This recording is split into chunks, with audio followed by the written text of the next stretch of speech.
Did everybody today? Yes? Yes. The Rambam writes that there are two distinct levels of life in the creation. And that's what we're looking at. Because one level of life, says the Rambam, wears out. What's going on here? It wears out. People it grows and it wears out and it withers and passes our way. But there's a higher level of life that doesn't wear out, despite what the scientists might want to tell you, that there are stars that are shining in the heavens that have died a long time ago and their light is only now reaching the earth. The Rambam says no. He says that the things that we see in the heavens, like the sun and the moon and the stars, do not wear out. They experience a higher level of life.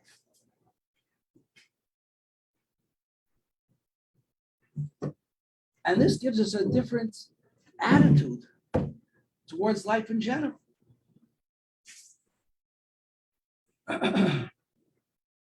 Knowing that there's a level of life that shares with the concept of eternity within the creation. And that enables us to have to contemplate the idea that perhaps beyond that, there's another level of life that shares eternity before the creation, before we even get to creation.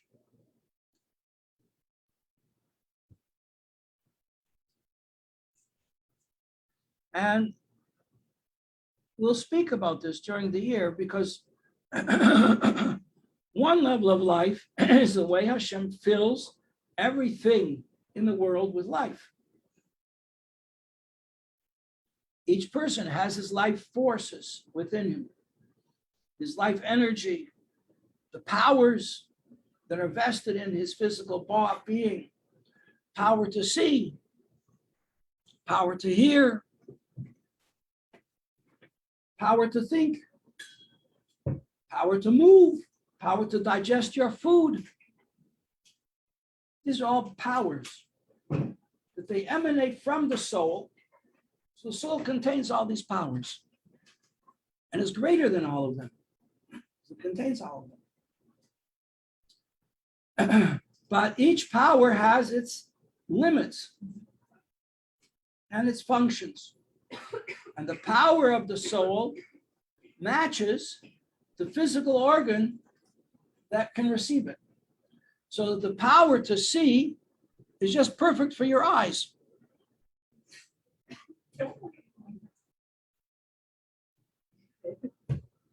I'm really blind, Rabbi. The power to see is perfect for your eyes. The power to concentrate is perfect for your mind. There's a story about the Mittler Rebbe, about the Rebbe Rashab, that his brother discovered something in the French scientific journals, that there's a vein in the brain. Not to be confused with the rain in Spain, etc. But there's a vein in the brain, which when one end of it fills up with blood, it stimulates the mind in a certain way. And when the other end fills up with blood, it stimulates in a different way. So we see that when a person wants to remember something, it goes like that. When he wants to concentrate, it goes like this, like the famous statue of the thinker. Trying to think, where did he put his clothes?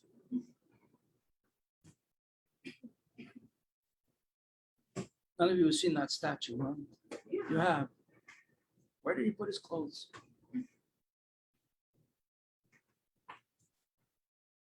So that's because this vein in the brain, well, he came in very excitedly and told this to his brother, who eventually became the fifth Rebbe of Lubavitch, Rabbi Shalom Doper.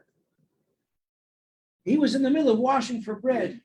When you wash for bread, after you wash, you don't talk until you make a motzi. So he didn't say anything. He went and made a motzi and he ate part of his portion of bread, an ounce of bread. And then he said to his younger brother, don't be so excited about what you read in the French scientific journals. And he went to his father's bookshelf and took down a book of Kabbalah that described exactly that phenomenon in spiritual terms that we would call the supernal man. And since that's the way it is in the supernal man, that's the way it is in the physical man. So you have a power in the soul to remember and a power in the soul to concentrate.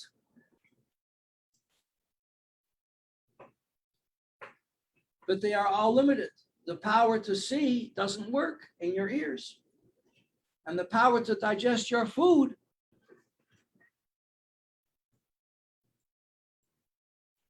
doesn't work in your legs. And the life power of every living thing is limited to that thing. And since it's limited, so we say it partakes of a limited level of godliness. But godliness is not limited. So there must be a higher level that does not partake of these limitations. What are some of the limitations that we're all aware of? Well, how about direction? Up, down, right? This is Sharonelle, right? Yeah. Yes. Right, left, all around. These are directions. Hot, cold, sweet, bitter. These are all limitations that define the nature of a substance. Any of you doing chemistry experiments know how you have to define the nature of a substance. However, there's a level of life that's much higher than that. It's beyond limitations. And therefore, since it's beyond limitations, it doesn't recognize up or down or right or left. And it's symbolized by a circle, which doesn't have a beginning and doesn't have an end. So here we have two distinct levels of godliness. Like the godliness that we perceive in the heavens, creations that do not have an end, they are eternal. And the creations of life that are part of this physical world, all of which have a life cycle and a lifetime and a higher level that's higher than time. And then we have a higher level altogether that is the source of both of them. Because those two levels are both like two sides of one coin, heads and tails. Well, a head isn't a tail's not a head. So the level of life that fills everything with its life and energy is not the same as the level of life that is transcendent, higher than anything.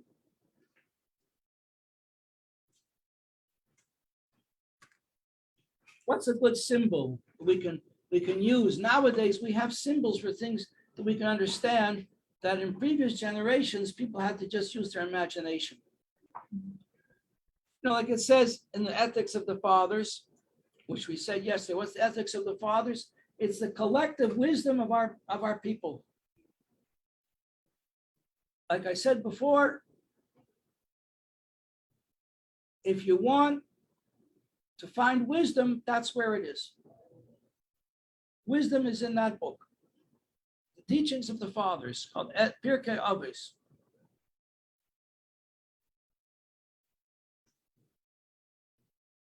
Wait, I have a question. So when you're talking about the power to see and the power to concentrate and the brain vein and these things, where is that coming from? Like, is that? These are all powers in your soul. But I mean, which book or which book? Yeah, I don't really understand the differences between the books yet. But is this like Talmud? Is this Torah? Is this? I want to place it like where. Where do we get these ideas from? Yeah, where the ideas come from. These ideas are spoken about in Hasidus. Okay. And why am I telling you these ideas? Because I'm introducing the concept of what Hasidus is.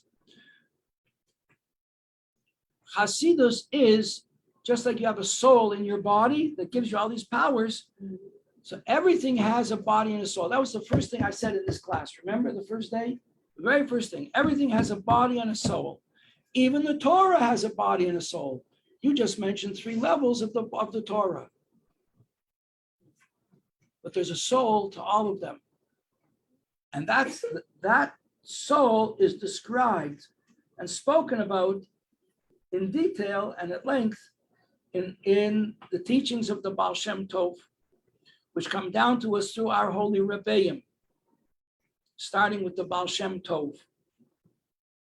It was around before. The Baal Shem Tov had his own teachers, but they weren't people like we know them.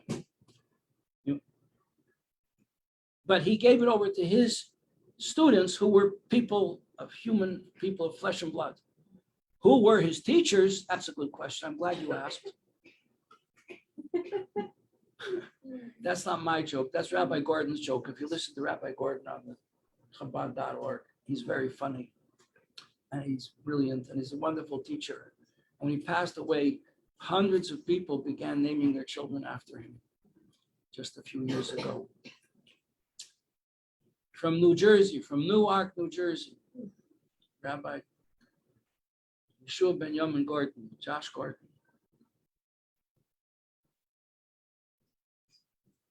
Yeah, he's the one who makes the joke. Anyway,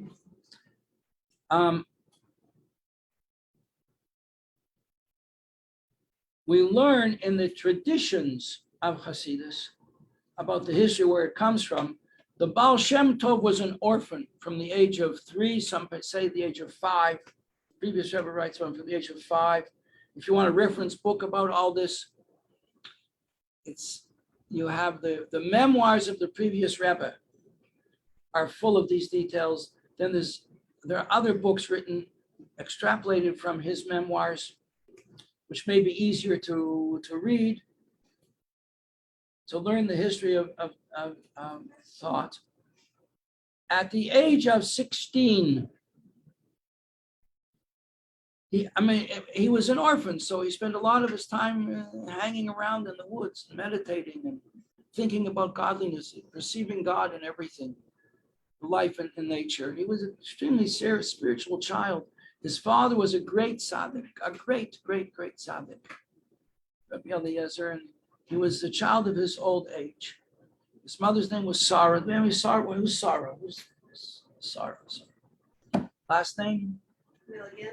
Milligan. Sarah Milligan. Okay. Where's Milligan? Here we are. Sarah Milligan.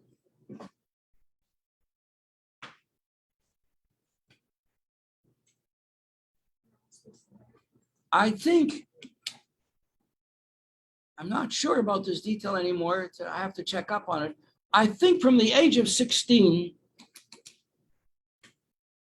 the Baal Shem Tov merited that Eliyahu, Elijah the prophet, learned with him. And from the age for 10 years, and from the age of 26, he merited that the teacher of Eliyahu learned with him. And he was a prophet. His name is listed by Maimonides as part of the oral tradition. He was one of the Jews that left Egypt together with Moses. And he's Achia the prophet. And he learned with the Baal Shem Tov for 10 years till he was 36. And so the teachings of the Baal Shem Tov really embody the teachings of these mystical teachings, truths that were taught to him by these teachers. And they are what we know about the soul of the Torah. It has a body and a soul. The Torah has a body and a soul. Where do you find out about it? In the teachings of Hasidus, and that's what this class is. How do you like that? I think it's cool. That's cool. It's more than cool. It's more than cool. But the thing is that we've come to the age when all this has to become public knowledge. How do we know? Because Erev Rosh Hashanah is in a few days, and Erev Rosh Hashanah 1 year, the Baal Shem Tov had what's called an aliyah. You know what an aliyah is, right? It means when you go up, have an aliyah to the Torah, go up to the Torah. Or it's commonly used to say going up to Eretz Yisrael. Aliyah. Well, he had an aliyah of the neshama, that his neshama went up very, very, very high into spiritual realms, where you have the holy chamber. The holy chamber is where great, great souls may be found, if a person merits to get there. It says in the Zohar, we'll find out what that is too.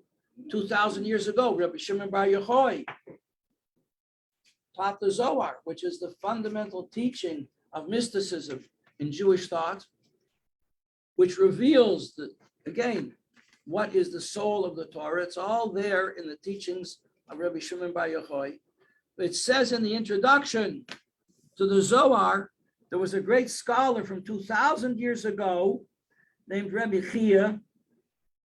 Rabbi Chia wanted to go visit Rabbi Shimon Bar Yochai, and he had the ability to do it. Rabbi Chia was a person about whom we know from stories that are given down, reliable stories, part of the Torah, part of Medrash, that he had the capability to revive the dead, but that's a different story. It's not for today. And he wanted to go to visit Rabbi Shimon Bar Yochai. There was something he wanted to talk to him about. He had to clarify.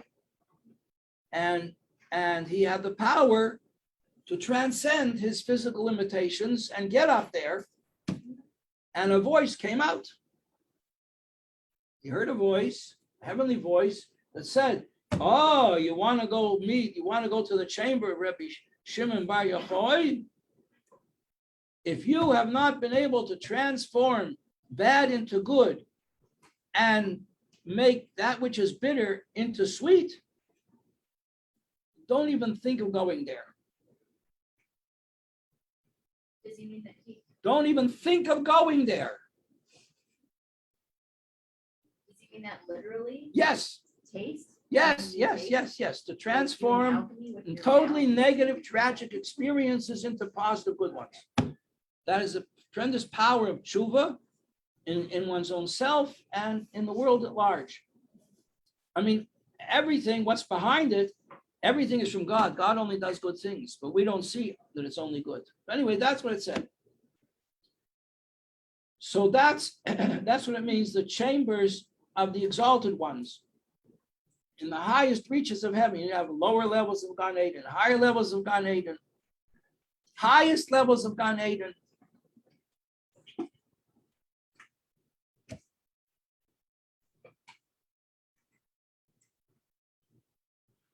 So on his, maybe his 36th birthday it was, I don't know which birthday it was. It was Erev Rosh Hashanah.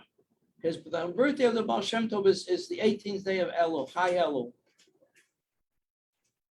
Could have been on his birthday, but I think it was Erev Rosh Hashanah.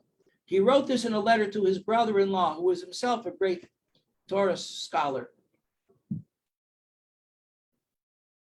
that he had this tremendous aliyah to the chamber of the Mashiach himself, even higher than Rabbi Shimon Bar Yochai.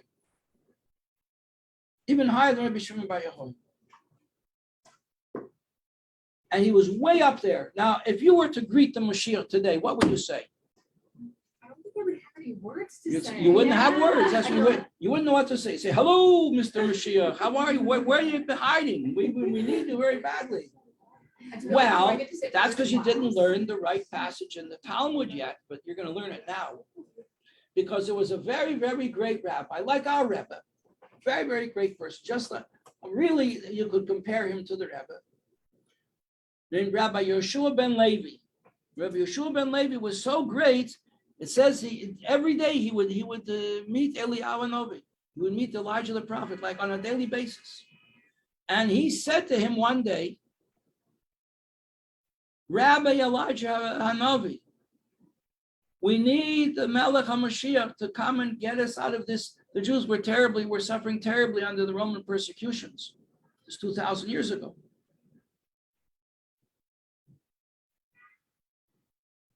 He has to come. So Elijah said to him, well, ask him yourself, why doesn't he come? He said, how can I ask him? I don't know who he is. He says, you'll find him on the outskirts of Rome, outside the city limits, with all the lepers and the outcasts, the sick and ailing. You'll find him there. How will I recognize him? You'll see that he has bandages on his legs. That's what it says. You'll see he has bandages on his legs because of the wounds that he suffers from because of his illness, and the wounds are oozing. And when the bandages get saturated, it becomes extremely painful. And you'll see he's different than the others because he only changes one bandage at a time. And why does he only change one bandage at a time? Because he's expecting that any moment Hashem could say, the light could go on, the green light goes on, it's okay, Mashiach can be revealed. So he doesn't want the whole Jewish people to have to wait until he puts on a second bandage. That's the degree of his righteousness. And he went and he found such a person. And he said to him the following words, and that's how we know what to say if you meet the Mashiach. Because it says in the Talmud, this is what really Rabbi Yoshua ben Levi said to Mashiach. He said to him, when is the master coming? So if you meet the Mashiach, that's what you have to say. When is the master coming? So like we're just gonna demand for more. And he answered him, and he said, today. He was so excited. Mashiach is coming today. And the day passed, and he didn't come. Talk about a letdown. Stood up.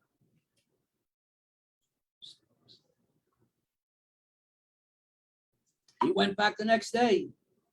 He said, Rebbe, Holy Rebbe, Melech HaMashiach, King Messiah, you said you were coming yesterday. He said, yes. I was quoting for you. I didn't make up that answer. I was quoting from you from King David. You're going to say it this evening. If you're going to say the prayers tonight, Friday evening. How do we begin the prayers Friday evening? Let us go and bow down and bend the knee and accept upon ourselves to praise the creator of the whole world. That's how we begin our prayers on Friday. And in that prayer, it says that Hashem is going to redeem us Hayom, today, in B'kailei Sishmo, when you listen to his voice. Today, he's coming today if you listen to his voice. But unfortunately, the Jewish people at that time were having a very hard time. They were very persecuted, and they were suffering very badly, physical suffering, spiritual suffering, and they weren't all listening to his voice, to Hashem's voice. So Mashiach couldn't come. Okay, so now fast forward 1,600 years. Baal Shem Tov has an Aliyah of the Neshama, and he comes up to the chamber of the Mashiach, which is higher than the chamber of Rabbi Shimon Bar Yochai. This is the highest level. And he knows what to say because he learned the story. Now you know it. That's a big secret. You see, if you asked your Bubby, she wouldn't have known. She was probably very religious. She kept Shabbos and Kashrus, and she was a God-fearing woman. But she didn't know this story because she didn't come to Machon Yadus, because they didn't talk about these things. These were secrets. It's only been revealed recently because of the teachings of Hasidus. It's all there in the Medrash, these stories. These stories contain great secrets of godliness, but people didn't know them. So the Baal Shem Tov knew that story. So he came to the chamber of the Moshiach. What do you think he said? asked you about it. Yes, that's exactly what he said.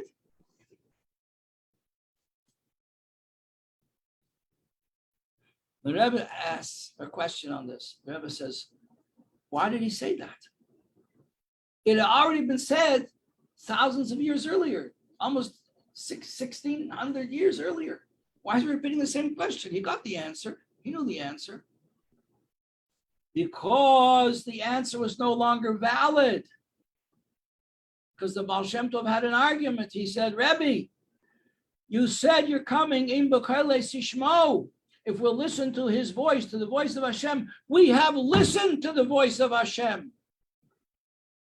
We've endured, we've prevailed 1,600 years. We've lived through persecutions and pogroms and inquisitions and exiles and being sent from our homes. And we still hold by it. We still keep Shabbos and we still keep kashrus and we still learn your Torah.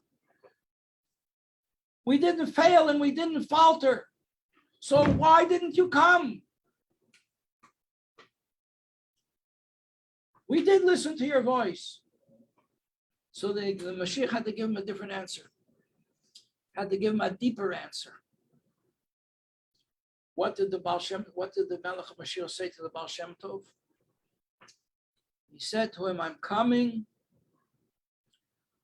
when the well springs of your teachings will be everywhere.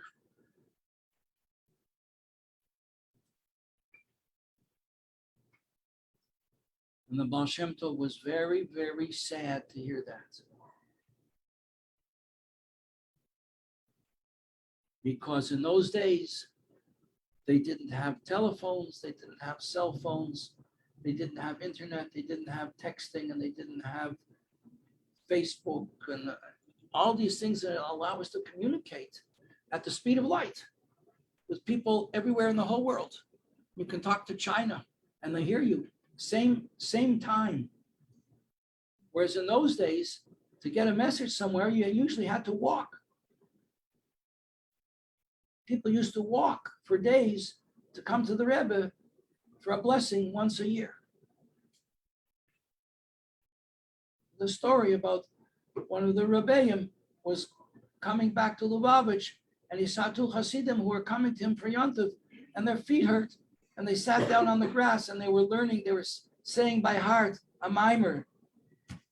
They were studying the mimer. The Rebbe didn't stop and talk to them. He was just, they didn't notice him. And he was very, very happy to see that that's what his Hasidim were doing. Nowadays, just press a button and it all comes up on your cell phone. The whole mimer. You can learn it. Yeah. So nowadays we can actually fulfill that. But in Baal Shem Tov's time, he didn't imagine cell phones and internet and instant communication. But now we have it. And that's one of the things that says to us that it's very, very near the moment when Mashiach will be able to come. You see?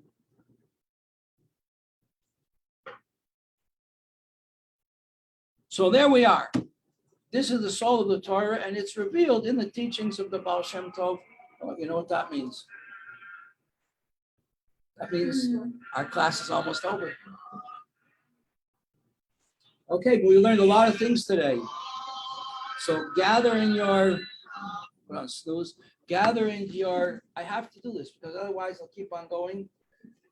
I could, these stories are so delicious and they're so inspiring that we have to remember that we live in a world where the things do have limits. And one of them is to daven Shacharis in the morning.